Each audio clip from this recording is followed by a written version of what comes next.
been all around the globe trying to protect your soul.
Yeah.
Hello, Divinity, and welcome to Week 6. We are now at the Helma playoffs, getting ready to see who gets that last seeded spot.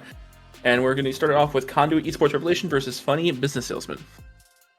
Yeah, Wisdom, we're either going to be here for 4 hours or an hour, I feel like, depending on how fast these drafts go, because looks like Conduit's either going to steamroll like they've been doing, or FPS has found out the way to make this team take a couple of losses tonight. So however it goes, I'm ready for some crazy matches going on.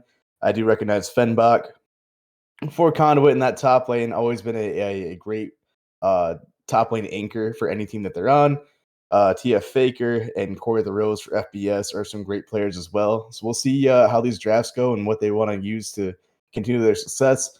Or, I mean, sometimes when you're a winning team like this, you kind of want to hide a couple of things for playoffs and just kind of take a couple losses anyways, because you're already up there in the playoff bracket no matter what. So we'll see what happens tonight. Absolutely. And I mean, like we have seen the other Conduit team in their own division did actually beat them. So it is going to be kind of like a redemption arc trying to get against Conduit again. Batman, of course, being a great tank player, consistently been in the scene, been on plenty of teams as well. I think he's actually been a Conduit previously as well, so that's kind of interesting to watch that happen as well. Yeah, I'm really excited to see who's going to shine and continue to have success in this one, in this matchup here. I think it's going to probably set the tone for playoffs, honestly. We're getting kind of a live head-in of kind of like a bird's eye view of what's going to happen in this playoff bracket here. These two teams should have a bye week depending on how the rest of the matches go tonight. And I mean, looking at some of the stats here, I don't see too much that kind of pops up and yeah, I mean, really just looking at to see what lanes would be winning in this one, because these teams haven't faced each other since week 1, right? I don't believe they've actually faced each other. This is a cross division match, so Okay. they're not actually even in the same division, but they are both top 2 teams. Conduit is a top 1 team. They're currently in the head of the division. They're 5-0. The next closest team is 2-3. And then Funny Business Salesman is currently second place behind Conduit in their division, who they did lose to about 2 weeks ago now. Right, so we have some champions up here on the graphic today. We got Garen for Fenbach, Rengar, Ari, Aphelios, and Thresh. That's top to bottom here. 3 KDA Fenbach, 6 KDA Inglada, 7 on Domination 420, and 563 on Raven. Highest rank there being Plat 3. Pretty consistent across the board here for Conduit. Over here to Funny Business Salesman, we got T Faker, 5 KDA, Garen again, Batman, Sejuani, 3 KDA, Alf, Cass, 548, Grim, Lucian, 4.93 in that bot lane, and a 4 KDA with the Seraphine on Corey the Rose. We did see Corey the Rose pull out a lot of Renata too, and was very, very snappy on the CC ability. I'm blanked out today, guys. I had a very, very long weekend in Nashville. So we're going to get through it tonight, though. Wisdom, how was your weekend? It went pretty well. I'm forgetting most of what I did the weekend, so that's kind of cool. I know I got food somewhere, and I got my car taken care of, so that's something. But we are into the draft now. I'm expecting to see at least one tank ban against Batman, since that's like what he mainly plays. The Aphelios coming out, Glada's most played champion, and they do have that 7 KDA currently in the division. So, I mean, they are going to go crazy on Aphelios if they get that ability. Renekton coming in next for the first ban from the side of CERB. Yeah, and that champion, I mean, either you're a god of that champion or it's a 50-50 on who likes to play Aphelios. So, great to see that they have the hands to play that and get away with it and have a huge KDA difference because of that as well, which... Seeing Lucian on a lot of the KDA parts for Grim was you can tell both of these AD carries like to move around and be in positions that are going to get them not taking out a lot here. So we're going to have Quay, Tom Kench, Caitlyn, and Yone and Renekton to finish out those bans here for Conduit. Conduit looking to stop a lot of the early game aggression and the poke war with that Caitlyn ban as well. Absolutely, and we're looking for that first pick. Seraphine coming in as the first pick from the side of FBS. Now that could be mid AD carry or support technically. It could play all the different lanes. It plays very well into each lane also. And I feel like it's going to end up either being a support or a mid. I think keeping Grim on and like a hyper carry will be helping them with the late game. Ash coming in as the counter at least a little bit to Seraphine does slow her down with the W and does keep her at bay. Yeah, we did see Corey play a lot of Seraphine in the last match that we streamed with FBS, as well as Alf played it one time, I do believe, here. And I think they had a Senna game with that as well. So they could go scaling. They could just have it just because it's a feel-good champion for them. Corki is going to be pulled out this one against the Ashe. Not sure how that matchup kind of goes here, but Ashe does have that range and early game damage. Should be able to fend off the Corki there. But Corki great at poking and getting a lot of mixed damage out there in that mid lane. And Sivir going to be the bot lane pick up for Grim. Yeah, so the Corki has actually been seeing a lot more resurgence recently in mid lane, and he actually has been, because he had some buffs recently, so it's actually helping him out. The Nico could actually be jungle Nico. She's seen a ton more play with the changes they've had to her, and she's actually one of the higher win rate champions now. She's now in the jungle along with Teemo after his whole fiasco they did with him. He's at 53%, I think, win rate after like 19,000 games overall. Yeah. I'm out of words there. I just heard a Teemo and a stat go up there saying that we're winning games with Teemo now, Wisdom. What is happening to our beloved League of Legends game here? It's in jungle too is the worst part. It's a jungle Teemo winning these games. Is it one of those cheesy strats just sitting at red buff, first blooding the jungler and then sitting in a top lane, bot lane, or is it just actually farming it out though? It's an actual Teemo jungle. It's not cheese at all, which That's is even crazier. Nico and Braum going to lock that one in for Conduit, with the rest of the bans being Cassante, Camille, 4 FPS, Poppy, and Ornn. No tanks in this game, and a lot of disruption banned out from FPS. So they just want to do a front-to-back team fight, or they're going to 1-3-1 this one out here with that Sivir Seraphine in the bot lane, Corki in the mid lane. A lot of Sheen procs here for Corki if they're going to build that Triforce. I love the Amumu pickup. I haven't seen Amumu a lot at all in this Vanquisher League. I think it's just a champion that's kind of underrated in that jungle. I mean, the tankiness, the keeping it simple, the easiness of that champion makes a lot of plays likely to happen. Shen, a champion that we've seen keep up in the damage charts, but hasn't really been able to get out of that top lane to make plays happen with the ulti, and Mordekaiser and Nocturne. Yeah, and actually the Shen pick isn't bad because it means you can do a whole lot of it with the Amumu going in, with a bandage toss, and then Curse of Amumu, you have Shen coming in with his taunt to be able to get the rest of that. The only issue is he can't ulti a target if he can't see them, and that's where Nocturne is actually, I think, a better choice here. Keeping them down with his paranoia, allowing Mordekaiser to just go in on whoever he wants to, and they can't actually see what's happening for the most part unless you're like right next to that person. It's going to be a lot harder for them.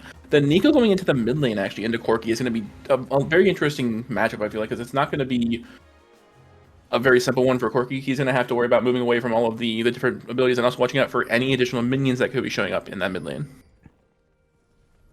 Yeah, that's another new champion, I do believe, in the casting games that we've had so far. Nico, I do like.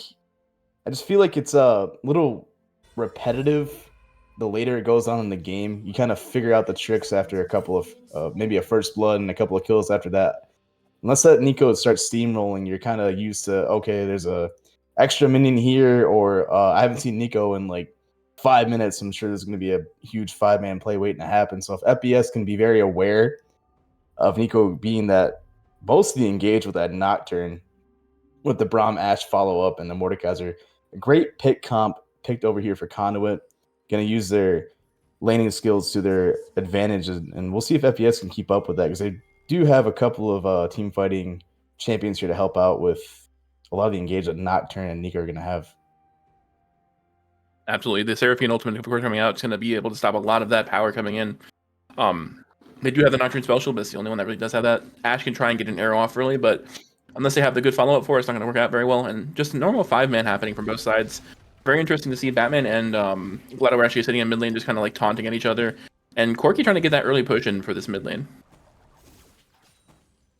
Yeah, we're going to need some time here for Corki to scale. Sivir kind of doesn't ramp up until that mid to late game as well. 2 or 3 items is going to help out on FPS on all sides here. I don't see really too much happening on the side of FPS unless Moo makes a couple objective plays within the first 5 or 10 minutes. It should be pretty slow pretty chill laning phase here as Corki getting a lot of damage off in that level 2 spike. Absolutely. I mean, right now, both sides just playing as safe as they can.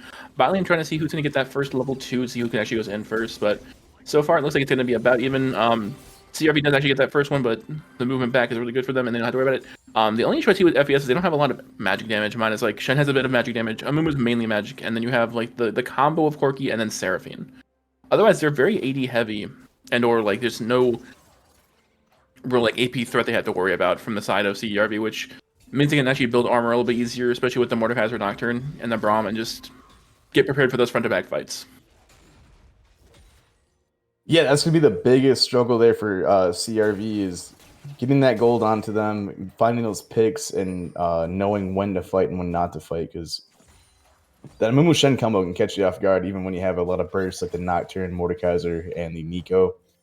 Trying to figure out if Domination and Braum with their super high KDAs are going to be able to be a carry in this one, or there's going to be supportive, making sure that nothing too crazy goes on. Could see that a lot of Ashura plays. Then seen a lot of players want to go from like downtown and set things up from different lanes before they even get there. So hopefully we'll see some pretty cool plays out of that as well. Normal laning phase across the bat though, no first blood yet. 3 minutes and 30 seconds in. Gold's about even. I do see junglers are playing the same side as well. Dragon should be up in a minute or so. Minute 20 right there, and they're going to find each other at this scuttle. Yeah, and Batman going in with like early advantage toss, getting the stun down on the Nocturne. Braum walking over, but we do see... Yeah, so they did actually... So FBS did actually get the scuttle, but they're getting stuck into that pit. Sivir getting caught out very heavily here. Almost gets taken down. Glada going very low, but does manage to walk away. First blood going over on to the Corki from the Nico, and that is going to be good for FBS starting off here. And Glada still very low, could actually get caught out pretty easily if he ends up getting seen. And Seraphine trying to go on him, but does get up, flushes over the wall, does get the kill. So Court of the Rose does take that second kill for FBS, and that's going to be FBS getting a nice 2-0. Trying to get more out of it from the side of CERV, but it does not work for them, and that is going to be a nice and easy kill. I mean, they didn't have too many options, they didn't have too many issues. Seraphine did actually bait them in, did have to flash over the wall, but got the kill on that onto that Nocturne. Yeah, great job there by FPS to make that play happen. I thought it was going to go the other way in that first interaction. We've seen Graham was pretty caught up there on that dragon wall. But fortunately, Corki finally came over a little bit late, but just in time to do the burst damage onto 2 or 3 people of CRV and pick up that flash kill onto Nico, forcing out the TP in that bot lane as well. CRV sent a lot of resources towards that fight, and that's going to be a really, really nice pickup there for FBS, who should be able to continue their success because they still have Faker with that TP. Should be in the leash in about 5 minutes or so, but I mean, they could probably make a play on these grubs and go straight down to that bot lane without having to worry about it because Faker will be level 6 as well, and they can kind of force out the 5v4 when they need it. Gonna have to look and see where CRV wants to put their strategy at now. We do see that Nocturne still trying to follow around with Amumu, but that's the power of Amumu. I mean, it's one of the first basic jungle champs that many people play, but it's just been so strong and throughout the game. And I'm really wondering how the build's going to be too. If it's going to be a tanky like Leandri's burn build, or if it's going to be full tank. Yeah, and starting off, looks like there's going to be at least the Leandri's coming in. And it looks like the actually Void Guards are going to be started off by CRV first. They do have the push on both mid and top, technically. Mordekaiser have just been hammering in those minions up by 22 CS currently and just keeps pushing up that difference. Batman, of course, going to go on the other side and going to get a trade of that Hextech Dragon, so that's going to be basically an objective for an objective, with CRV grabbing the 3 grubs. Starting them off nicely for those the split pushing Mordekaiser on the side, or even Nico needing to. And that should be a possibility of actually CRV coming over and trying to stop them. Nocturne is going to sit in the mid lane, walking into Corki. Does try and go on him just to get a little more damage out. And Batman very low, under half health. Nico getting the ultimate off, gets 2. Batman getting ulted by the Shen. And can they kill him before it happens? They do not. The Shen taunt comes out, gets 2 of them. Corey trying to get some damage down. Corki does take out the Nocturne off the rip. And a really good play by the side of FBS to keep the Amumu alive with the Shen ult and just keep them from getting anything done. Shout out to FBS right there, really putting in work and thinking of a plan to keep themselves. They're not looking like an underdog in this game right now. They are looking like the team to beat. CRV looks a little bit lost in their team fighting, but I don't think it's even just being lost. You don't have the damage yet. Even with that full-on Nico ulti, Shen coming in with the ult to save Corey of the Rose and Grim, who were caught up in it. There's not enough damage yet out of these champions. You're going to have to kind of sit back and wait for your champion pool to scale here to make up for the shielding and tankiness that FBS has so early in the game right now. I mean, 7 minutes in, 2 different fights going on, and now we're down 3 kills. I don't think CRV is going to be out of it yet, though. We are starting to see the cull out of Ash, and I mean, the gold lead. Thankfully, Mordecai's has been farming up a storm there, keeping it only down 0.400 gold. And I mean, from here, you're just going to have to see if CRV is going to keep throwing their bodies at them to see what sticks, or if FPS is going to be able to out macro them with the plays that are going on. Absolutely. And there is an 800 gold lead in the top lane already, and that's even with Shen having use his ultimate trying to help out down there. He didn't get anything from it, and he did have to use his teleport to come back up, and he is still down about twice his CS right now, which is not what you want to see with it. I mean, Shen, of course, doesn't have to worry about getting farm. He does have the ability to just basically just being like a shield with his Stand United available for him. But I do think CRV didn't think about the amount of shield he's going to have just off the rip with that Stand United up. Like, even like the first one's like a 2 or 300 shield. That stops a lot of the ability of getting the kills down.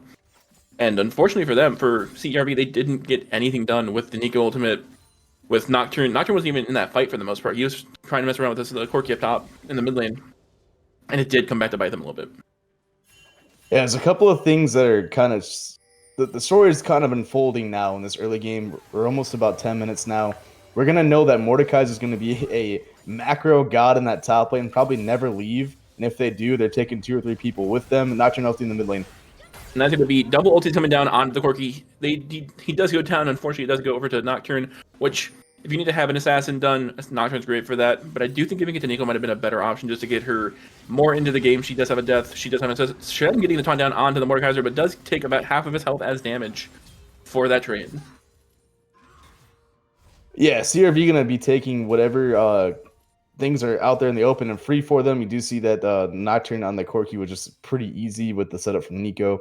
And it was like a 1-2-3 punch, and he was down for the count already.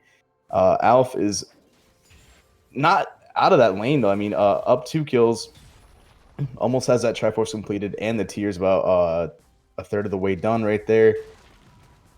And now we're just trying to see what plays are going to be made. Nocturne going to be backing to spend that 300 gold that they got. We do see Sivir in the mid lanes. They're going to do a 4v, might be a 5 there. We do see Nico as a TP ready for the grubs. I don't think giving up 2 grubs is a play, though. I definitely want to fight for those. So I like the play that FPS is making right now. You don't want to fall too far behind when there's a Mordekaiser just farming away like a monster up here. Almost 100 CS here at 10 minutes. He's on track to get that 10 CS per minute. And CRV is trying to fight for those grubs. They need at least to get 1, just so they can get that additional passive. We do have Mordekaiser coming over. We do see the Braum walking up. Corki is going to teleport in onto that tower. But Batman getting caught out by himself does go on to Elizabeth Raven, does go in with the Bandage Toss. Shen coming in with the ultimate as well. And that's going to be a dead Braum going down to Batman with the Amumu. Mordekaiser taking out the Sivir, though. That is the 80 carry down for the side of FPS. And that is 2 grubs, or is that... That is 4 grubs for the side of CERV, and Ash just pounding down down Batman with his Q, and just flashes over really well positioned, and that is going to be a close fight. So far, it is 2-0 in terms of CERV, but that is going to be a dead Shen, so that makes it 3, bringing them up to 4-4 now. And CRV flipping the script already, 4-4, and now they're up 1.6 thousand gold, bringing it back in their favor. Ash 0-0-2 with half a cold done as well. And Nico finally doing a lot of damage right there. We did see Mordekaiser join that fight and take out Grim solo handily, and almost took out the other 2, got down Faker as well. And we're going to probably see that repeat throughout the whole game that we have right now. But the best thing about this is that we finally have 2 teams that are evenly matched right now. It's been a while since we've really seen this. Our streams have either been 2-0 stomps. We've had one game 3 series, so I'm glad to see we got some competitive League of Legends going on tonight. Yeah, this is a top tower down for Mordekaiser. He's gonna be able to just trying to go on that Shen. But in regards to that, I mean, this is both top 2 teams for their own divisions. The only team to be undefeated right now is CRV, so this could be a big takedown for FPS if they end up getting these 2 games done. But CRV not showing any backing down, trying to take them out as well, and coming back really hard with that 4 kills, with the 3 kills from that last fight, may make it a little bit more of a tough fight for FPS to keep going on. And Corey getting caught out, Braum does get the shield up, but Seraphine goes down very quickly. Nico coming in with a 3-man ultimate. Batman gets taken down. Grim goes down as well to the Nico. And Corky getting caught out by Nocturne does end up going down to Ashe. And that is a 4 for 0. CRV coming back with a vengeance in these fights. Yeah, you know what? A little bit of caster curse going on. Instead of be competitive, and now CRV just running it down, and FPS has nothing they can do about it. And there's a big issue we see going on, and hopefully FPS can kind of learn from this one. But Faker, I don't think can keep up with such a solid top laner like Fenbach with that Shen. I mean, there's nothing you can really do about it. Even if you leave that lane, Mordekaiser isn't going to leave anytime soon, and they don't really have anywhere in the map that's going to force them to go anywhere. So FPS has to look for more than just fighting for objectives here. They've kind of met their match with that Nico ulti and getting caught out right there from the Nocturne as well. It's kind of rough here with the setup that they have now. I didn't recognize that Grim and Corey wouldn't be able to keep up with the amount of power that Nico and Ashe and Braum are sending at their way, but it's really just a CC difference at the end of the day there for them. It doesn't matter how fast you are if you're locked down for 2 seconds, 3 seconds, and then by that time you're already gone off the map anyways. Absolutely. I mean, CRV coming back, showing what it's like to just, I mean, they're playing the pick comp as well as they can. And honestly, the Braum is going to stop a lot of what they have able to try and stop that from happening. The Seraphine ultimate E all gets blocked by that. Sivir's Q can get stopped by that as well. The boomerang doesn't happen. Braum has a great pickup into this team. And he's just going to consistently do that in each fight and just stop most of the damage, most of the CCs from happening from the side of FPS. And Batman actually going in onto the blue buff, but Fenbach is there just to destroy his health bar, and he's going for the blue buff again. Does get taken down by Fenbach, and Fenbach does get hit by the Shen taunt, but is going to get him taken down, does get pulled back in, and that's going to be Faker going down from Mordekaiser. Double kill over to the side of CERV with Fenbach getting up to 4-0-1 now. It is a hard thing for junglers to accept that when there's a tower gone or a quadrant of the map that your laner cannot keep up with, that means that your part of that map is gone as well. If the top lane tower is gone and your Shen's been at his tower for the last 10 minutes, it's nowhere you can walk in without 3 or 4 people right there, and they get the rip tail on top of that, and the jungler's off the map here. Alf and Nico going at it. I don't think it's going to come to much, but I mean, CRV got their lead back, and they're going to keep this lead, and they're going to keep running it down FPS's lanes, mid, top, and bottom. Yeah, Fenbach just absolutely taking over control of this game on that Mordekaiser. 135 CS, 4-0-1, already has the Andreas built, already has the Crystal Scepter built. Like, he is just destroying it right now, and he is making sure that the Shen is just staying as far down as possible. Shen doesn't even have a full item build yet, minus full plates, plate boots, and that's it. As the bombing sender, and he's just trying to get as much gold as he can to survive, but he is just getting taken down so quickly by everything. There's not much FPS can do about it. They could try and 5-man that lane. They could try and lane swap that lane.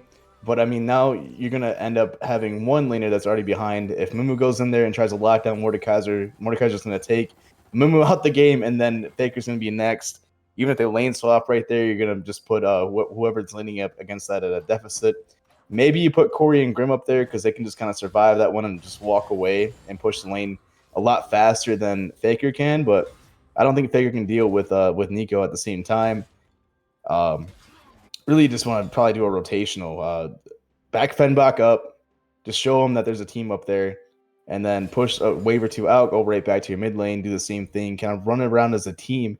That way you're taking away the aspect of the pick comp that CRV is playing so well.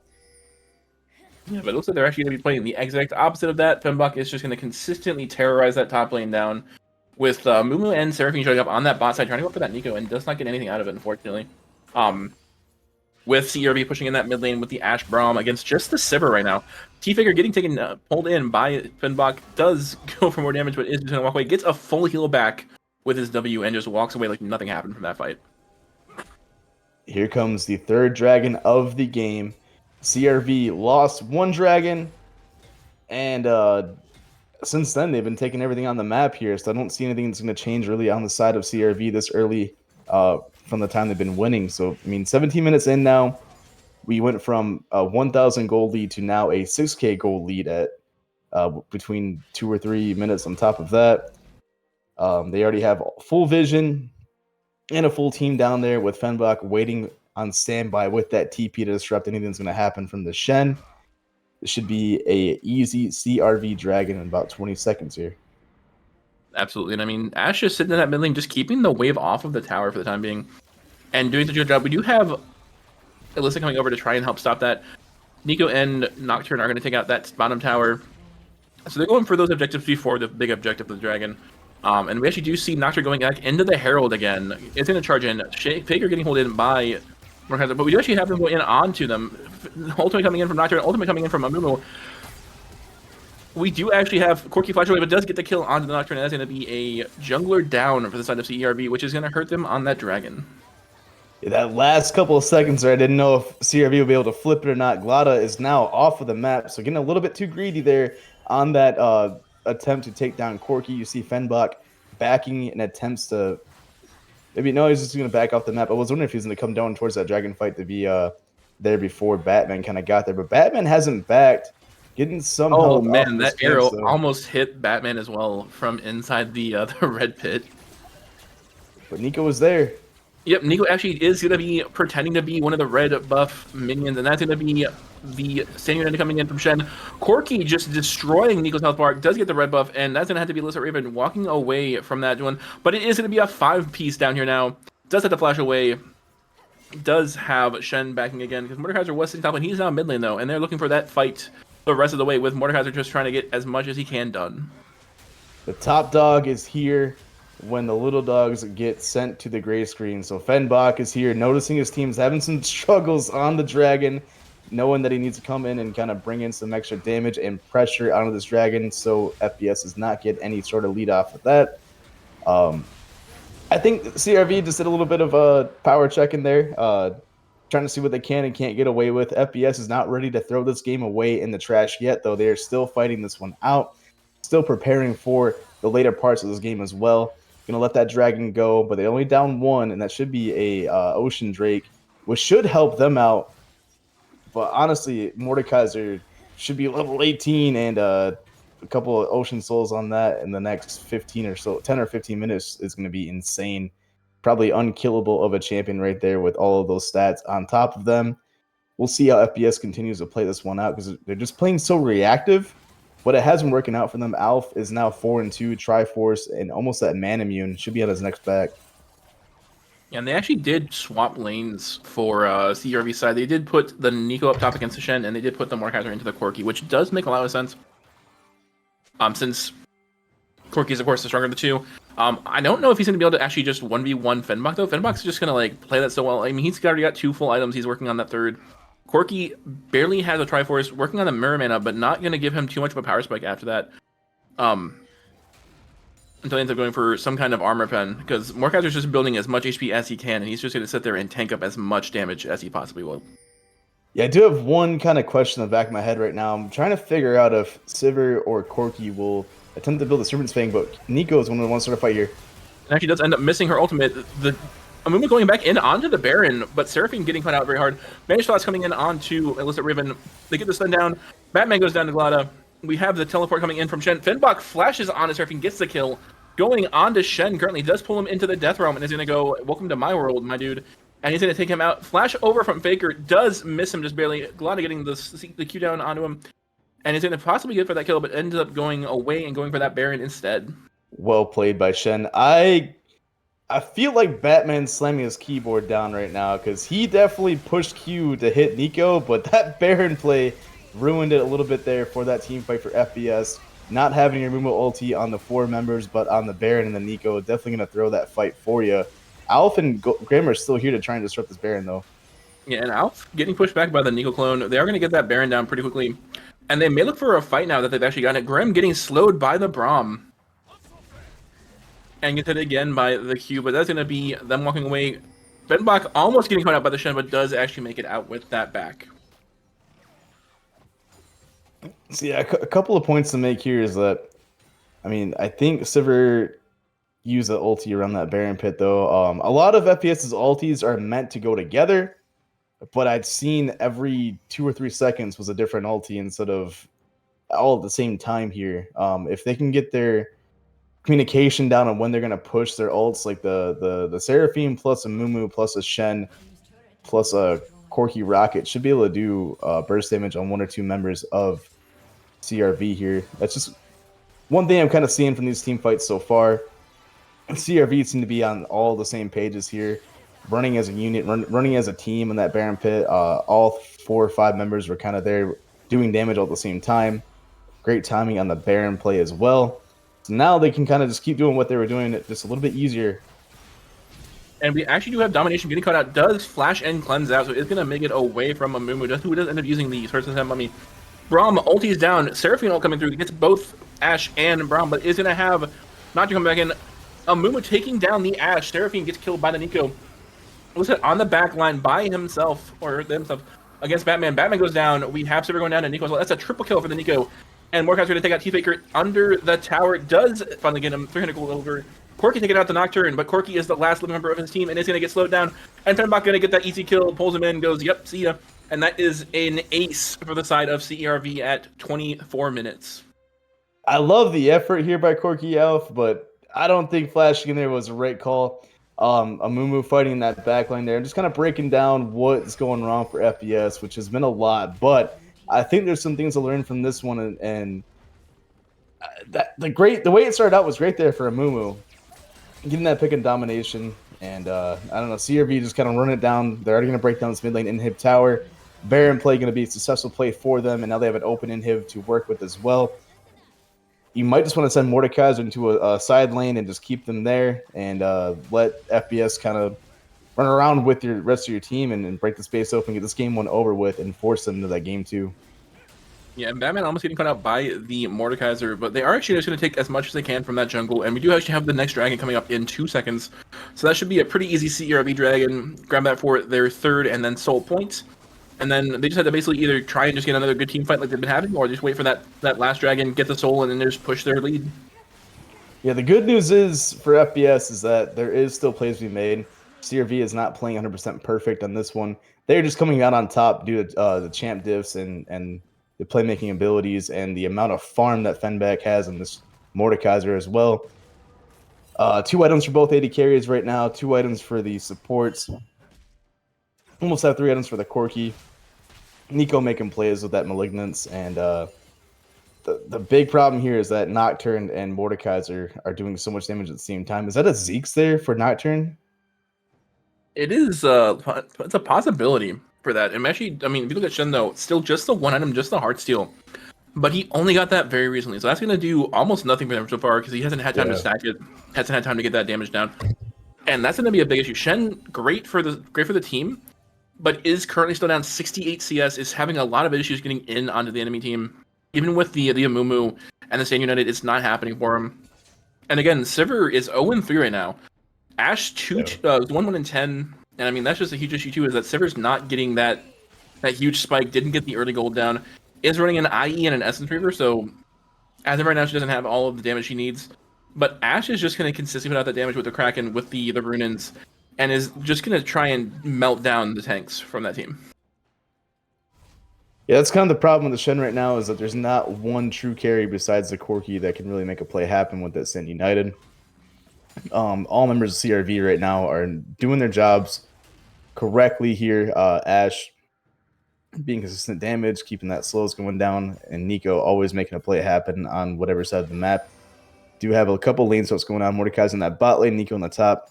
Nocturne is running around with Nico, which has been a great duo for CRV and been a lot of success that they've been having. is because of the lockdown and the damage output from the Nocturne on top of that. So we're really just watching a good old 1-3-1 go on, or 2-2-2-1 for CRV as they continue to poke away at these top and bot lane towers. Yeah, and Shen does actually go in on Glada. Glada does flash away from the curse of that mummy and just barely makes it out. Nico going back in does almost catch him out. Fenbach going in onto Corki. Corki getting a chunk down for a quarter from 1Q. And that top lane turret is about to go down, but does just barely make it alive. And honestly, I think leaving Fenbach by himself into the Corki is such a good idea for them because they're just keeping the biggest damage source from FPS on a side lane. He can't really move because the Mordekaiser's going to be able to stop him, pull him to that death room, and just destroy him by himself. And Corki just can't really do much about it without backing all the way to his tower or going behind it even and trying to stop them. But he's just sitting there just trying to get the farm. And Fenbach just trying to bully him as much as possible. And the arrow coming in from onto Shen actually. Braum trying to get him cut out. Glada coming in as well with the paranoia. They do take the turret down. They don't have the person that's that mummy, so Mumu goes in just trying to take as much damage as he can. Glada taking a lot of damage. Ultimate coming in from Seraphine does get the cleanse down from Ashe. Domination does take down Shen, but does have to walk away for his health is depleting. And that's going to be a nice catch out from the side of CERV. Almost losing a couple members, but they did play that very well. I mean, not the worst for FPS either. They lost that tower, but they did a lot of damage in conjunction to what was going on right there. So hopefully that backs off the amount of push they have left for that top lane inhib, and it buys them time. FPS needs time. CRV is playing with time that they really don't have right now. I do believe FPS will be able to make up for the lost damage they have right now with items and with how long this game goes. Once an Elder Drake pops up right there, or even just a Soul Drake that you can take away from CRV, there's a lot of plays still left to be made here. It's not all in the gutter yet. Yeah, and Fenbach actually looking to... I mean, he's getting ready to fight them if he can. Like, he's still just trying to push that wave in. CRV actually does have a good chance to take that Baron right now, because it is going to be showing 3 members bot side for the side of FPS, and actually, Sever showing mid and the Shen showing top was actually going to be all 5 members on the map. They could have tried to sneak the Baron, but I don't think the Nocturne was available or close enough to it. But listen, getting all of this warding down, getting the vision taken care of, and it's doing such a good job of that. If you look at the vision difference, like the entire blue side map is currently lit up for the red team, and that is just really good vision from the entire team. Like, I mean, even the vision score numbers are doing really well for them. Yeah, I think that's the number one product of a good team. There is good vision score, and that really helps out when all you have is information. The more information you have, the easier things are for you, which we know that Faker is alone down here in the bot lane with nowhere to go. Yeah, and Faker just getting the brunt of the entire CERV team at this point. I mean, he is tanky, so he's going to sit there and take a lot of damage. Nico gets the stun down, does get his W down, so he stops all of the other attacks. But Ashe is just going to continue pelting him with the slow happening. Air Shiro coming out, I think that might have been a little bit overkill, but they do get the kill, and that is going to be a pick on the Faker, but that is going to be FPS going for that Baron play. And actually, Glada looks like they know about it, and they actually are looking for it. Fenbach and Darrison are actually out there to help with it. And we do have the Paranoia in coming in onto the Seraphine. Darren goes on the backside, gets the ultimate down onto Seraphine. She goes down. Corki doing a ton of damage, but does get pulled into the death round by Mordekaiser. And it's just getting destroyed by Fenbach. Fenbach taking him down like it was nothing. And Braum just keeping the rest of the team at bay. Yeah, I was going to say, if I'm CRV, I'm looking to end right now. Bot lane here in domination. Dominating this bot lane tower, trying to break the base open. The rest of the team for CRV will look to go that mid lane inhib as well. It's already open. This should be the ending push here for this team. Yeah, and actually, Glada getting taken very low does get healed up. So is going to live from that fight. And Amumu goes down. Grim trying as hard as he can to get that kill. But it does not go through. And that's going to be 2 inhibitors down. And ZRV just trying to get that push and that base taken out as quickly as possible. And they're poking at it. 1 tower left open for FPS. But the rest of the team should be back in a couple of seconds here. Really, they only need 5 seconds to get back on that Corki. They just at least push them out of this base right here. I honestly don't think CRV cares about anybody that's going to be respawning, though, as Fenbach's still going at it. And Corki actually doesn't actually go for Fenbach, just going for the tower, trying to save it. Faker getting taken very low, but Fenbach doesn't even look like he's taking any damage. He just gets that heal from his W and just gets to live as long as he wants.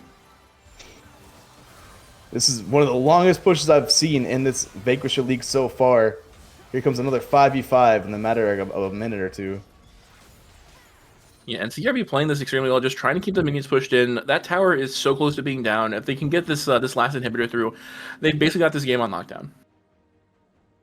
And I mean, at this point, CRV, it's time to leave, go get that dragon back, and then maybe try it again or go for that Baron. I don't think this is the right play anymore. It's been so long. Here comes the engage. Yeah, and the Milo actually flashing in does take out the Ashe. Looks like we're going to also get caught out by the enemy team and does end up getting taken down by Corki. Fenbach just going for the man mode onto Faker, but is going to be in all 5 of them. Does end up getting Seraphine pulled into the Death Realm and may actually get her taken down very quickly. Does go for the kill, but doesn't end up getting it. Faker gets these... and that is going to be Fenbach getting these Hourglass down, but does end up getting taken down. Goes over to Corki, which is the worst person to get that on if you are CRV. You know what, though? They brought it back in the end here. Fenbach, level 18 at 32 minutes, 1v9ing as Nico takes that top inhib, the last inhib open for FPS, and Nocturne has this Ocean Drake, Ocean Soul down to a quarter health, down onto their map now. So now we have an even tankier Fenbach than we just seen. The good news for FPS, Alpha is finally doing a lot of damage there. 4 items now, i.e. Triforce, Manamune, and the RFC. Sivir now has 3 items on top of that as well. The Essence, the IE, as well as the static item. That being said, though, there's now a lot of ricochet damage going on with that on the Sivir. Core of the Rose was tanky enough to survive the Fenbach ulti as well, but FPS is stuck in a conundrum here. Do you save your base? Do you fight that Baron? Do you stop that from happening? Because right now, it's just, even with that Baron on top of that, they're just going to walk this one in and end this game here, unless you can get a good fight going on. And it looks like the beginning of the end again here for FPS with that Baron down for CRV, like they even needed it here with the Ocean Soul on top of that. Send 5 mid, end the game, take your game 1, you deserved it. Yeah, and I mean, that's the biggest thing with FPS is that they had to try and defend the base. They only had the 1 tower left. And Fenbach just came back on the map, so it means he came back on with an immediate Baron buff. And is actually full build down. And actually, Corki getting caught out by Glada does get blown up immediately. So Alpha's now down, and they are down their biggest damage dealer. Amumu going in on the backline again. Seraphine gets destroyed. It goes over to the Ashe. Ashe getting a kill onto the Amumu. We do have the Stand United coming in from Shen, but that's going to be Sivir down for a triple kill on Ashe. Ashe going in with the arrow as well. It's going for that Quadra and does end up getting it. And that is going to be the game over to CERV. Glada finally saying there, I'm done playing games. I'm done playing this back and forth. I'm going to take down your 1 damage dealer you have in your team right now has been bursting my whole team. And with Corki gone in that fight, FPS had nothing else they could really do about it. Great job, CRV. You kind of played with our hearts there for the first 5 minutes. We thought it was going to go in FPS's way, but eventually they brought it back. They, I mean, Fenbach got to be the MVP of that game 1 right there. Locked it down completely. CS lead, kill lead, damage lead, 16,480 a minute. FPS is gonna have to flip this champ pool around here. They're gonna have to flip it on its head because I don't think Shen's gonna be able to deal with the amount of push that Fenbach plays in any of his champ pools here. Mordekaiser, Cassante, Ornn, a lot of these tanks are just gonna scale infinitely that he plays in that top lane there. So such a good CSer as well. So you're gonna have to put. I mean, they did ban out the Camille from Faker as well, so we'll see what they attempt to do in that game too. And with that being said, this bot lane's gonna have to be a lot more hyper carry-ish if they're gonna be facing a Nocturne, Nico, Ashe. Yeah, we're gonna see what they pull out though. Absolutely. I do think we're gonna have to see a big change up on those drafts, but we will be right back with game number 2 of FPS versus CERV. Ready. Thoughts on your teammates? What were your first impressions when you met them? Yeah, I mean, I liked most of my teammates when we started off. The team looks a little different now, but the core that's remained, Tim and Corey and me, I really enjoy playing with them. And then bringing in Batman and Grim, I've had nothing but positive to say about them as well. They're really nice guys, good at the game, so that's really all you can ask for. Yeah, I think the same. Yeah, me, Alf, and Corey are the OG3. I think Alf's like a really good communicator and leader, and he helps build like solid drafts and bans, and he's really good with callouts throughout the game. And then Corey is, I think, one of the best support players in Divinity, and he's really good at vision control and rotations, so no complaints there. And then Grim is like, yeah, really chill guy, doesn't complain, he plays his role really well. And he's like one of those guys who's down to help the team win in any way, and he doesn't really have an ego that gets in the way, which is like really rare to find, so that's really nice. And then Batman is a very experienced jungler, and he's really good on the tanky champions, really good on engage. He's not timid, which I really like to see. So overall, yeah, I think we have a really solid team, and we get along pretty well. So. How do you feel you personally played overall throughout your split? Yeah, I think I've been playing pretty well. It helps that we had kind of 4 easier teams to start off with, no flame, but up until this past week, I was 1 ranked first in the stats, so I felt pretty confident in my play. And then this past week has shaken the foundations a little bit, but I think we'll get back to the level that I was playing at, and team in general will keep on winning. So I feel good. Yeah, so I've kind of experienced the opposite, because in the first 4 weeks, I was getting gapped pretty hard in the top lane there, and then last week was like the best week I've played, even though we lost. So hopefully, you know, the whole team can bring it together, and all 5 of us can perform, and then we'll be unstoppable from there. So. Thoughts on Conduit Esports Revelation, who you'll be playing on Monday? Yeah, I mean, I think it's gonna be a really good game. I think part of the reason that made last week hard was they were pretty outside the box, pretty unorthodox, and that's just kind of their identity as a team, it seems. So that part was not something that we were prepared for, and I think it's what eventually cost us the game, along with some bad drafting by me. So I think Conduit is probably better on paper, but are a little bit more box standard. So I think we'll match up against them pretty well, and I'm excited to see. I'm excited to play the game. I think we can win.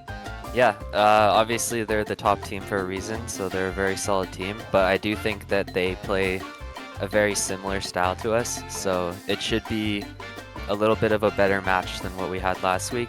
We both kind of team fight really well around objectives after having safe-ish laning phases, so it should be an exciting match.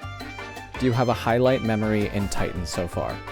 I mean, last split I'd say making it to finals was really good, and then this split, starting off the way that we started off, building some team chemistry and actively enjoying playing with each other. Like when I was going through some rough patches with my other teams, I knew that I could come to game day on Monday and be competitive and have a bunch of guys that I enjoyed playing with. So that part has been my favorite memory in Titan so far. Yeah, this is my first ever split playing in Titan, so it's been definitely a lot of fun, and I could see myself doing more in the future. I really like the competitive nature without having to worry about what kind of teammates you're getting, because you already know your team. And I think my highlight's going to be when we win the whole thing. Do you prefer blue side or red side? Blue. We prefer blue, yeah. Breakfast, lunch, or dinner? Dinner. Dinner. Go-to comfort food? A steak. Nachos. Favorite League of Legends skin? Oh man. Probably Spirit Blossom Casio. Gentleman Cho'Gath. What's your favorite game other than League of Legends? Counter-Strike. Rocket League. If you had to swap roles, what would you swap to? Oh, 80 carry. That one's easy. I'd probably swap to jungle. If you had to change your gamer tag, what would you change it to? Probably just, this is going to be boring, but probably just Alf. Like, I'd take away the rest of my name. I'd probably change it to... Well, I just changed it to T-Faker again from what it was previously. And it was Riverbrook 22 before, so I'd change it back to that. Would you rather be the worst player on your team but win every tournament? Or be the best player on your team but never win a championship? Very, very much the first question. Very much. I would love to get carried to a chip. That shit would be great. Yeah, the first question is me right now, so... Hi, I'm Alf, the mid laner for FPS. Hey, I'm T-Faker, the top laner for FPS. Thanks for watching.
I don't know what you want. Let's have a bit of fun till I downfall. My love, if you feel like I do right now, don't say you're on the run to the other side. My love.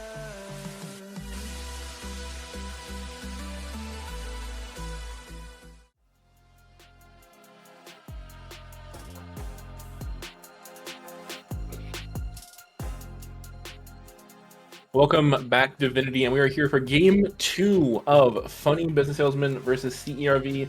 Game 1 started off really well for FPS, and then they ended up getting that turned on them very hard. Fenbach just going crazy on the Mordekaiser, Darrison with the Nico ultimates, Glada doing great on the Nocturne, and of course Domination and Illicit just holding on that bot lane and staying consistent throughout the entire game. Yeah, I mean, the only thing that I can really talk about with FPS right there is if you see a lingering problem, it's better to bite it off and smack it down early than it is later on when there's a 18-0 or level 18 Mordekaiser running down 1v9ing everybody in their base. With that being said, look for FPS to be a little bit more proactive in the early game here and have champions in the next game here to do a lot of damage early here is my kind of thoughts towards it. I think Batman might want to spend some time in that top lane as well, and Vision is another concern too. So hopefully Faker, Batman, Alf, Grim, and Corey can figure something out here. I'm sure they've been in the situation before, though. They haven't. There's no way they got that great of a record with not being able to fix mistakes. So I have a lot of good thoughts here for FPS in this game too. They should be able to force the game 3 as well. If not, I mean CRV to the moon, right? Yeah, and I mean, again, like this is CRV. They're the current only team that's not been beaten. Minus they've lost one match in the entire time. They're 5-0. They're leading Division A right now, and they're going to go into playoffs knowing that they're the best team available if they can beat FPS as well. You know, sometimes there tends to be an issue with teams that haven't had any downfalls or had to deal with very hard situations like that one. I don't think CRV is one of those teams though, but sometimes you want to deal with a lot of rough situations here because if you're always winning, all of a sudden you're losing at some point in the playoffs. That's when teams get upset, and that's really what you want here is CRV to know that they can deal with the hard times and the low times as well as the good times they've been having for so long right now. 5-0 first place, FPS 4-1 second place. Two different divisions again, like Wisdom was saying earlier too, though. So really, let's see what's going to happen here. FPS, first ban that Mordekaiser, you know you want to. And actually, they don't. They keep the same bans. The Caitlyn, the Aphelios from both sides. They're going to so far the same. We do have CERV going on blue side this time. The Ashe ban actually coming out from CERV. They did play it last game. They probably have something that they specifically want to pick into the enemy team. They're just like, get rid of Ashe, get rid of Caitlyn, keep him off of these hyper scaling carries that he plays really well. The Tom Kench coming out again from the side of FBS as well. Yeah, the Mord's still up there. The Amumu's still up there as well. Not the Seraphine though. Seraphine was actually a shining light for a while. Core the Rose playing that champion very, very well as well. And then the Wagner balanced out the last bans for FBS here. Yeah, FBS actually not changing up their bans at all, and CRV just going, we're going to get rid of our Ashe, we're going to get rid of your Seraphine, and we're just going to do some crazy stuff now and just try and force what we want to have happen. First picking that Corki, that makes sense. Corki would have been devastated by Ashe Arrow, by the Seraphine ultimate as well. And I mean, Alf played it really well last game. We'll see if Darrison can show the same type of aggression that we saw in the last game.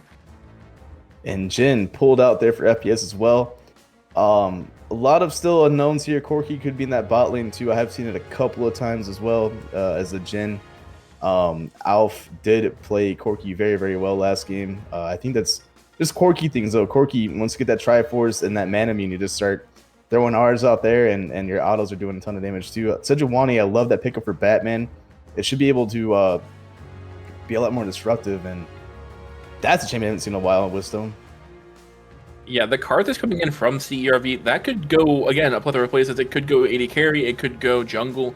Sejuani, of course, being one of Batman's most played champions, and the Cassante coming in for Fenbach. So Fenbach getting another one of his comfort champions. He's going to just absolutely want to see himself going in and just destroying everybody with Cassante like he did with Mordekaiser last game.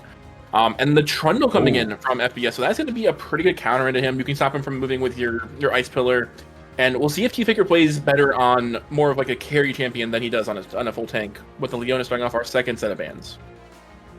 Let's see what CRV responds with here. But I mean, Cassante trundling that top lane, it's going to be non-stop fighting. There's no reason for them to even think about not fighting up there as well. Cassante does well into everybody though, so I think that matchup is more skill-based and should have an upper hand in that one. Nautilus going to be banned out for FBS for that last ban here. Thinking more towards that bot lane supportive and what CRV might pull out for that one. CC was their problem last game on the side of FBS, so they can stop a lot of that from coming through. And Talia for that mid lane for CRV. Yeah, I mean, the Talia ban's not bad. I'm very okay. So we have the Rel coming in, which makes sense for the Leona. For the Nautilus, they're very good counters to her because you can stop her from going in a lot easier. Thresh, I think, is like the next closest one you have, and then of course Blitzcrank is just going to be there to pull you in. The Braum could work here though too. I don't think it would be. I mean, it would be okay for the Sejuani ultimate for the Jhin, but we do actually see Swain coming in. Now that could be. I mean, Swain did just get a rework, so he is a little different now. His ultimate has unlimited active uses as long as you're doing damage.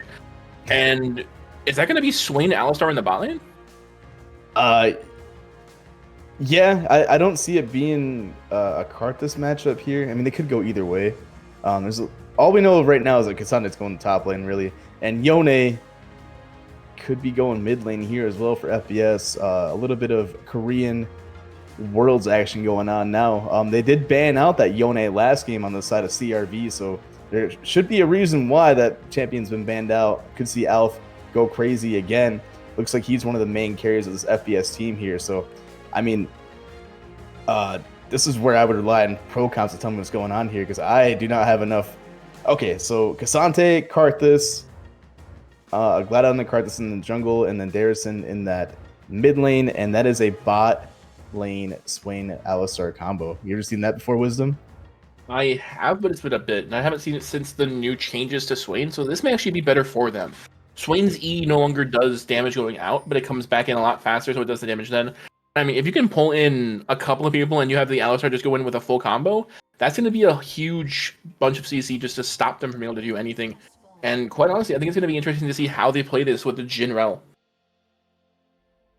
There we go. Shout out Pro Counts. Shout out the Esports Design. Shout out Chris Sunga and Julian as well for helping out with production and their great artworks and graphic design. And normal start out here, 5 versus 5 lineups going on. The two unknowns that we have, Corki and Yone. I'm going to take Yone pre-6 into this one here. after 6. And then the bot lane here with that Jhin, Rel into Swain and Alistar. Swain is a menace, support and AD carry. So I honestly have no idea how Jin's output's going to be able to deal with that and the low health versus high health. And Swain, I mean, just the ulti itself is going to do a ton of damage in these team fights too. Yeah, and the first pull coming in from Swain does get the stun down onto the Alistar from Corey onto Illicit. I mean, honestly, I think it's going to be interesting just because of the fact that from what the chat's saying, we do have Corki as like the sole AD minus Cassante. Otherwise, it's just AP and AP with Conduit playing Karthus. And actually, another pull in coming in from Domination. Doing such a good job with those pulls. And then they really don't have APs on like the Sejuani on the side of FPS. So both sides are lacking a pretty heavy damage dealer for opposite types of damage at this point. Yeah, I mean the good news here for CRV is they have the I guess CC is pretty even on both sides too. There's a lot of just 1v1 me, and we'll see who's gonna win this one here. Like the top lane and the mid lane are gonna be that way, depending on who gets the first gank or not. Alpha already going in the mid lane. Yeah, I'm going hard on it then. Back. Yeah, and actually T-Figure getting taken down very quickly by Cassante. Again, Fenbach just trying to keep that top lane domination going. We do see Batman actually coming up for the gank, but Fenbach just going in on T-Faker again, does try and jump out, gets stunned up. Actually going to have Faker take the first kill, but almost goes down to Fenbach, and that was such a close fight. Yeah, so already seen adjustments from FPS, and great job by them to know that Fenbach is a carry if you just leave him alone up there, which I think Faker has a better champion to deal with that this game here, but Batman already knowing I got to put some pressure, and there's a Karthus on the other side of the map, so if you're more active than that Karthus is going to be farming and pushing R anyways, so you're going to have to get your team a lot more fed than it is before these team fights happen, because that Karthus is going to do a ton of damage here from just farming the whole game. You see Corey backing up a little bit, scared of that Alistar engage. I don't blame him. And Alf just consistently using the Yone E to go in. Does he take it down very quickly, though? And Karthus actually coming in with the slow. He does have flash, does end up using it, and that's going to be a flash down for the Yone from Alf. And I mean, honestly, very well done by Karthus just to walk in. Glada doing a great job of keeping that pressure in that mid lane. Yeah, one key point that you need in your jungler is timing, and great job by Glada to know that Yone has nowhere to go but flash away, force that flash out. All you do is walk up to him as well. Nothing too crazy to go down. Swain E going in, getting a lot of poke down. Grim taking a lot of damage here from minions too. Yeah, Domination doing a great job with that Swain E and just keeping the pulls going. I don't think he's missed a pull yet from what we've seen at least, which is interesting. And Cassante with Fenbach just doing so much damage to Faker on that Trundle, but Faker is showing that Trundle is just as good. Has the boots, has the longsword, does get the flash out of Fenbach, and may actually get taken down, but does end up getting away just barely with that shield. This will be rough for Fenbach coming off that Mordekaiser game and now having to think about what they're doing up here. Alistar going right back in again. Yeah, Alyssa getting a good knock-up on both of them. Rel from Corey getting out of there very quickly, and actually very good disengage as well from that. Honestly, Rel and Alistar is definitely a very interesting matchup. I think it's a big skill matchup in terms of like if they both go in for CC, what's going to happen with it. Yeah, keep your eye on that one throughout the game here. Again, both teams were pretty much even. FPS did win that early game. At this time, Alistar's not letting up on Grim at all. Yeah, and Raven going crazy on Grim does get the W down. Slow, the exhaust coming in from the Rel onto Domination, but that is going to be a first blood over to Illicit Raven. Alistar getting that first blood does knock back Corey into Domination, and that is going to be a possible 2-for-0 flash coming in from both sides. And Alf just walking away. Could have tried to go in on Illicit, but I don't think it was going to be worth the time or the effort there. And that's going to be a 2-1 swing now for the side of CRV. There's a couple of problems when you have a champion like Jhin in the bot lane here, and you have to deal with an AP carry or an Ashe or a Jinx, or you get a Swain Alistar running at you constantly with low cooldowns. And it gets a little bit repetitive and hard for Jhin to deal with because of the amount of output that they have. The only output that they have before they get, well, I mean, throughout the whole game is that fourth shot. And when you're dealing with tankier champions compared to AD carriers, you're not able to really back them up because the damage output is not there compared to a competitive, maybe like an Ashe. So great job on CRV banning out the Ashe as well. Grubbs being started here. And Glada actually getting caught out by the FPS team. does end up going down. It's just taking a long time, and that's going to go over to Alf on Yone, giving him a kill, giving him that update. Faker pushing in onto Fenbach, and is going to have to worry about having him run away again. Honestly, Cassante still has a lot of good dashes, a lot of good mobility away, and that's going to be 2 grubs over the side of FPS with 1 going over to CRV, and that's going to be a good start for FPS to get back into this game. Yeah, FPS does a very, very good job of knowing where to be in that early game here, and we did see them have the objective control in that game 1, and it is carrying over to this game 2 as well. The one change they have going on right now, for that being said, is Fenbach is putting back into a normal spot here, and is not a solo carry at this point in the game 2. CS is pretty much even there for that top lane. Karth is farming like crazy, 38 to 54, and we do have even CS here in the mid and bot lane. But the damage is not the same here for that bot lane. Yeah, the Swain just coming in extremely hard right off the bat, getting the damage down, getting the ease, and Domination doing a great job of pulling in that Jhin. Grim just, again, that's the big thing is he doesn't have a lot of mobility. We do actually have Domination using the Swain ult. It's going to have unlimited uses of that active if he wants to, as long as he's within range. We do actually have Claudia using their Heartless ultimate as well. Corey getting taken down under half health now, and the Jhin from Grim throwing out the curtain call does take roll down for Glada. Glada actually taking that kill, which is very interesting that they didn't give over to Domination on Swain. And Alf and Dere also playing in the mid lane does take a lot of damage actually from Alf, and honestly, he's getting taken down a lot by that range, and that's going to be an issue with him, is having to worry about Corky the entire time. Watching Glada play this Karthus right now, he has 1 goal and 1 goal only, and that's to farm everything in sight, whether it's an objective or a camp of their own. Going to be working Sejuani out of that bot lane here and starting that dragon. Second objective here for CRV to start it, but I think it might be the first on the map to get. Yeah, so they did actually get the first grub, but FPS came in and took the other 2, so that's going to be a 1-2 for right now. That's going to be the first dragon going down over to CRV, and that's Chemtech. We are going to see a Mountain Drake next, and Faker getting pulled in. Fenbach taking that solo kill and just going, I know I started off slow, but here we go.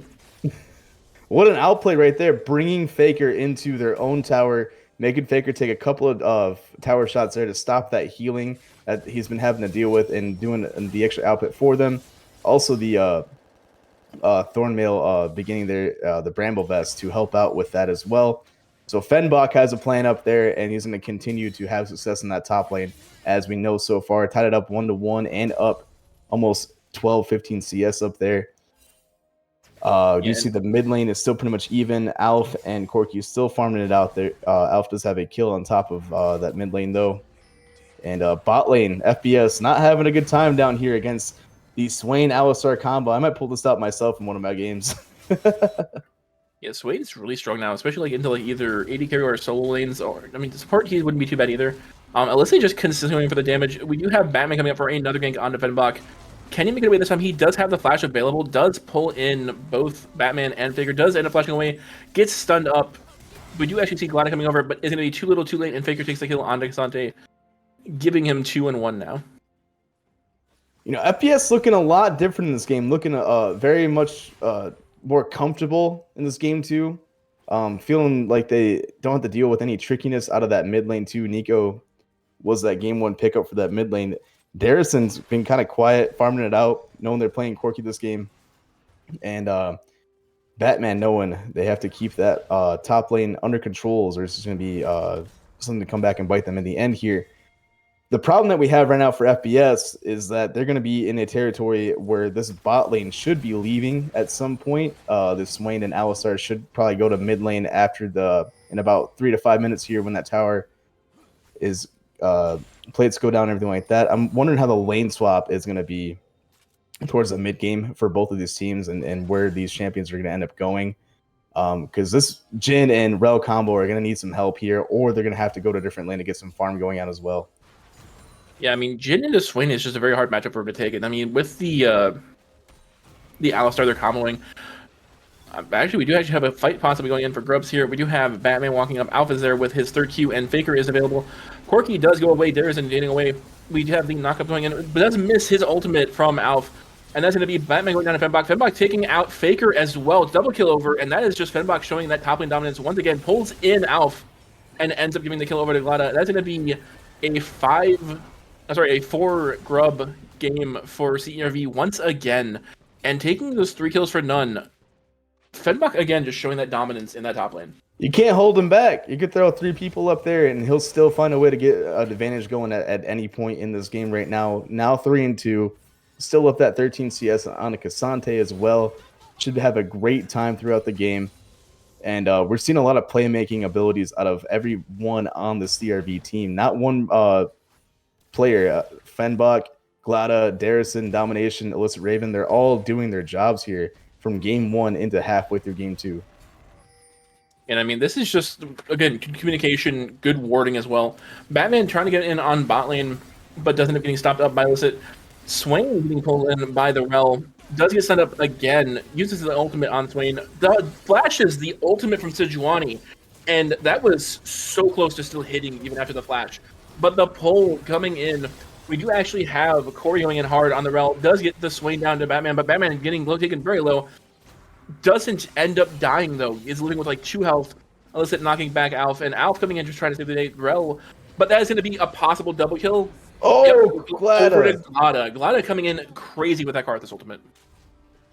That's the one thing that you hate to see when you're playing against a Karthus, is that Karthus just ends up getting a couple of kills every now and then with that ulti.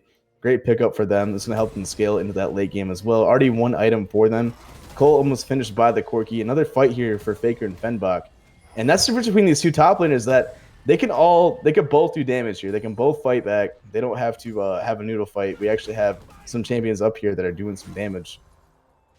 Yeah, and I mean, neither side having a full item yet, but I mean, it is showing just that, like, the damage from both sides. Fenbach coming in hard with the Cassante. Cassante even taking a couple of nerfs, is still such a dominant top laner. And put it into the right hands, like with Fenbach. Fenbach is a very good Cassante. Leaving it up, I think, was definitely a mistake from the side of FPS here. I'm trying to figure out if any of this is going to mean anything in the later parts of this game here. The team fight for both sides is still very good. Here comes Raven in with a engage on the Alpha. Alpha going to flash away on this one. Batman going to decide to back up from that as well. And that should be a second Drake over to CRV. And they're up 5 kills, 5k gold. It's very, very good for them because every one of these champions are going to scale here. Alistar going to be a crazy tank in the late game. Swain going to be a healthy tank as well as doing a lot of AP damage on top of that. Karthus infinitely scales in the late game here. Fenbach as well. So I'm wondering what side of the FPS team here is going to be able to help out with that damage output and tankiness from CRV. Grim playing that Jhin on the Collector is going to be able to help out with the Corki damage and the Karthus, but I don't know if they're going to be able to deal with the tanks on the side of CRV.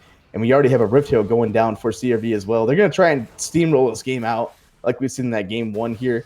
And they love to end early, and they will force that end to happen too. So I imagine that happening all over again. FPS is going to have to find their way into a play here. Absolutely. I mean, I think the biggest thing for the tankiness of CRV is going to be T-Faker on the Trundle. Going to be able to seal away some of those that magic resistant armor. Fenbach getting close to being taken down, under half health. A lot of there to help save it. You actually have the Silver coming in from Darrison as well. Cassante goes in, takes down Trundle, and doesn't actually get the double kill, but Glada once again getting a kill onto Batman. And I mean, that turnaround is just insane from Fenbach. Once again, just taking chunks out of the entirety of Faker's health. And actually another fight down in the bot lane. Domination and Illicit going on to Corey, getting taken down under about half health already. But we do have Alf coming down. No follow-up from Darrison, unfortunately. But we do have the Karthus ultimate coming in from Glada. Gets Rel very low. Illicit going to end up dying for Domination possibly, and we do actually have the curtain call coming in and almost hits Domination. Illicit Racism does get away from it, knocks Alpha away, but they do actually have that ward there. And at this point, it's just trying to get that last hit. Great movement there from Raven though, keeping that fight alive as long as possible. Glada going to take that mid tower with the Rift Herald, and CRV just doesn't stop moving. It's play after play after play. Thankfully, Alpha was down there to help out their bot lane though. Glada might be finding themselves in a 1v2 as well in that mid lane. Yeah, but Glada just chunking down Batman, doesn't even worry about it, just taking... I mean, that was a very long, drawn-out fight, and Glada's Lay Waste is just doing so much damage to that Sejuani health bar, and it's just... I mean, Sejuani is sitting on just 1 item so far, because the Karthus from Glada sitting with almost 2 and already has 1 needlessly large rod for that damage coming in. The ultimates are going to be consistently just powerful. And especially if he doesn't end up getting caught out, he can just keep putting them out and taking down those low health targets, or just starting a fight off with it and burning the entire enemy team. Yeah, it's a rough game right now for FPS, and it's not going to get any easier for them, but they should be able to find a way into a team fight. Mid lane tower is gone, and that top lane tower as well. Bot lane should be worked on here by Darrison. And Darius has been quietly farming this one out too. I mean, 147 got the Triforce done, almost has that Manamute done, so they're not behind at all either. And we're just seeing the same kind of copy paste from game 1 here. Mid game takes into effect, and now CRV should be able to steamroll themselves into another win. 6 to 7k gold lead here, 6 kills up, 2 dragons, and I mean, the problem with this one is you could already see that CRV can kind of do whatever they want right now. That top lane quadrant is gone completely here on the FBS side. Faker is, I mean, he's able to stay alive in that top lane right now, but Fenbach is able to chunk them out whenever Batman isn't there. Yeah, and Faker getting taken extremely low. It's trying to get the ultimate off onto the Trundle. Does end up getting it done. Pulls in the Rel too, though. And it's trying to stay on 2 items, but it's going to have a Batman there as well. It's going to be a 3v1. Can Fenbach get the call back? He is not able to, and that's going to go over to Batman, actually, which I think is a mistake to give that kill over. Try and give it to the Trundle. Try and get him set up a little bit better, because he's currently 2-3-1. He's down by 20 CS once again, and he just needs that additional gold. So that'll get Faker a little bit of breathing time, FPS a little bit of breathing time to figure out what they can do next here. Dragon should be spawning in about 50 seconds, but Glada's been down here the whole time.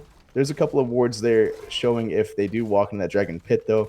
We do see 4 members of CRV walking down here to make sure they can have that objective under their belt and set themselves up for a Dragon Soul. Great job by Faker to stick with it, finally getting that top lane tower down. Trundle is a sleeper of a push presence as well with that macro, so look for them to make a lot of effects happen here. Maybe in that bot lane if they can get a good swap going down at this dragon, but now we are in that vision fight for this next dragon here, and Karthus doing so much with that range. Yeah, I mean, Karthus is such a strong champion, especially if, I mean, the other issue they have is that if he ends up getting caught like this, he doesn't have an escape for us. So he's going to go down unless Alyssa can stand in the way. It doesn't happen. Jen gets the kill onto Glada's Karthus. Karthus is going to do a ton of damage with the ultimate, though, and that's going to be Corey going down to actually Alyssa Raven taking the kill. And that is the jungle down for the support, but with FDS actually having to be on the back foot of that, trying to stay alive and trying to keep away from more deaths here, because I mean, we do still have the Swain from Domination. You actually have Fenbach coming over. Alf coming in hard with the, does end up coming to go back. Gets taken down under half health though, and Alyssa going in hard onto Batman does end up getting away. Alf trying to get some more damage down. Domination going in with the ultimate does chunk down the health bars of 3 of them. Grim actually flashing back into the fight and actually getting taken down very quickly. Darrison getting the kill on Jin, getting the double kill on his Batman, and Domination taking that Alf out for that kill as well. Fenbach and Faker just sitting in mid lane once again, and that's going to be an easy Drake over to the side of CERV. Yeah, great job by Swain to recognize that there's not too much going on, but Fenbach now getting ran down by Corey and Faker. And goes back in on them. Does actually have Alyssa Raven there to help. We are going to see the combo does stop Corey from going over the turret. Fenbach going in, trying to get that kill down, does end up getting it, and they're just like, give it to the carry, it's fine. You don't need on Domination, he's good to go anyway. He's 2-1-7. He's got the his son's coming in, he has a giant spell. And that's going to be the third Drake over to the side of CERV now. FPS looks like they're hitting a brick wall at this point in the game right now. This feels like whatever they try to throw at CRV, they have an answer for it. Like right now, Darius in the bot lane trying to stop Alf from hitting onto Fenbach. Alf ulting out and walking away, but nowhere to go. Darius getting a free pickup kill right there. FPS just looks a little bit frustrated here. They're not sure what they can really do against CRV, and CRV has been very, very comfortable against the amount of aggression from Alf, Batman, and Faker. Just at this point in the game, everybody on FPS needs to come together and recognize that they can either force the game 3 with doing something different and change really what their goal is here. They need to get together as a team and work towards their communication right now. It's been a big issue of going for picks, but there's not too much you can grab because you know that CRV is going to come together a lot faster than they have been able to. A lot of these picks aren't free because of the amount of tankiness that Fenbach, Domination, and Raven have on these champions. It's been very, very difficult for FPS to get anything going on so far at 21 minutes. And now you have the glooming disarray of Baron just at your feet right now. It could happen at any moment with that Karthus too. Yeah, and Glada just sitting in top lane, getting that farm. Fenbach sitting in bot lane, going against Alf right now. And I mean, it's definitely interesting to see because Yone doesn't have a teleport, but both Corki and Fenbach have their ultimates. Derry's already up there, but Fenbach could just easily teleport in. Yone would have to use his ultimate to stop him. And he may end up dying from that too. But Corey getting caught out by Illicit once again, gets pulled back in and goes down to Darrison, taking another kill. 4-0-5 on that Corki now. And I mean, honestly, Corki just doing a ton of damage. Already has the Triforce, already has the Merman fully built. Lady Silkcast available. And I mean, Alf getting caught out once again by Fenbach and gets about a quarter of their health chunked down very quickly. Alf gonna go right back into Fenbach. We've seen this before. Alf should be able to go back to their clone though, and CRV gets to look and attack. FPS has been trying that same kind of play style, but it has not been working for them. Faker gonna be trying to get some damage down here in this bot lane, top lane tower, going down to quarter health. And you can see that the solo lane character players, Alf and Faker of FPS, are trying very, very hard to make something happen out of nothing. Fenbach going to TP in this Baron play, though. Oh, wow. Let's get stopped by the third Q. Illicit going in hard onto Batman, but the Baron does go over to Glada. Fenbach flashing in, ulti's out, and Alf is down. We have another fight over here in the Baron pit. Faker getting taken down by Glada very quickly. Ultimate coming in, they can't stop him, and that's going to be Batman getting chunked. Graham getting chunked. Corey getting taken down by Darrison. Another kill going over to that Corki. And that is going to be a 3-for-0 on the entire map with Baron going over to CERV. And this could be that nail in that coffin. Yeah, I was going to say, that's going to be a game, in my opinion, right now. CRV should be able to close this game too pretty confidently. That mid lane tower should go down. And now you have that Baron and knock down another tower if you want to keep going for it. Alf should be up in about 8 seconds as well. Fenbach got that TP disrupted, but at what cost for Alf? And now we're looking at a crater you got to try and fill in for FPS as they can try and hopefully dig themselves out of this one. There's just not too much going on for them. They can't get Jhin online at all. IE is almost completed with that collector. But there's just no DPS really coming out of Alf as well. Does have the Bork pick up, but not too many options here for FPS. And now I'm running out of kind of ways that they can get back into it too, because the only really choice you have right now is to sit in your base for about 20 minutes and try and get your gold and items back up. And that's nothing that CRV is going to let you do without attacking at every angle and taking down tower by tower. They love to go 1-3-1, 2-2-1, and take down each tower and grab each inhib and force you to be stuck into your base and recollect every ounce of vision that you can try and get.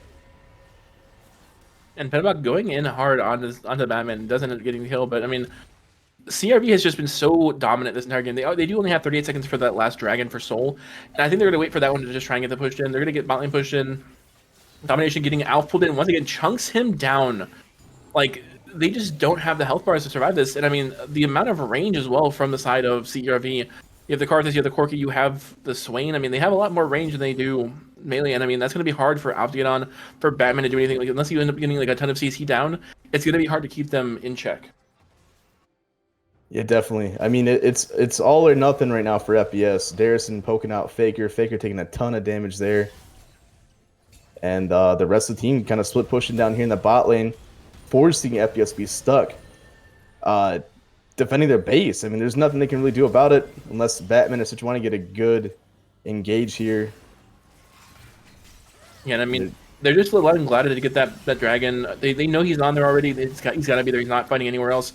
The teleport coming in from Darrison on the Corki, and actually the Karthus coming out, chunking down the entire team. We do have Corey getting caught out by the Swing once again, and that's going to be Infernal Soul over to the side of CRV.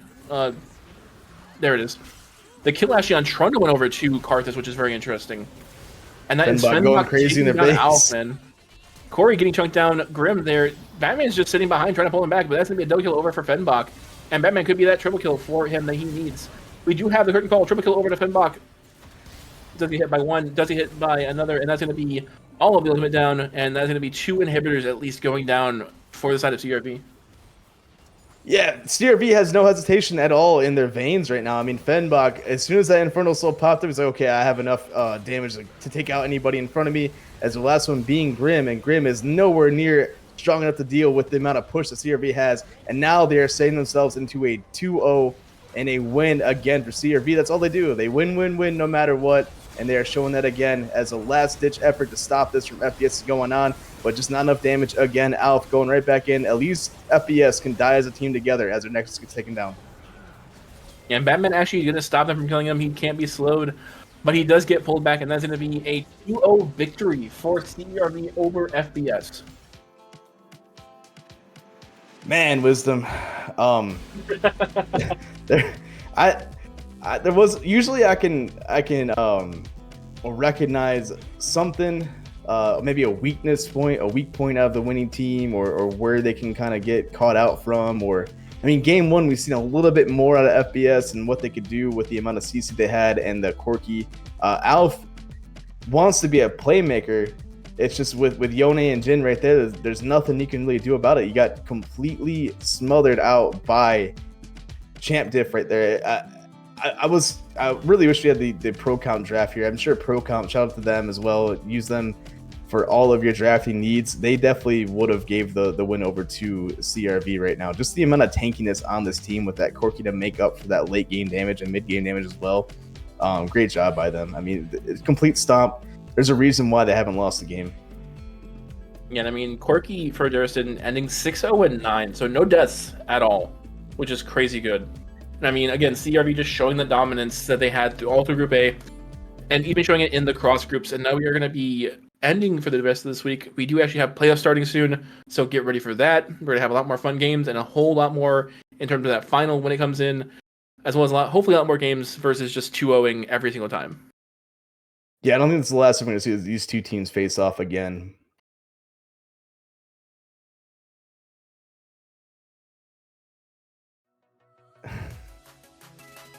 I was confused too.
I don't know what you want. Let's have a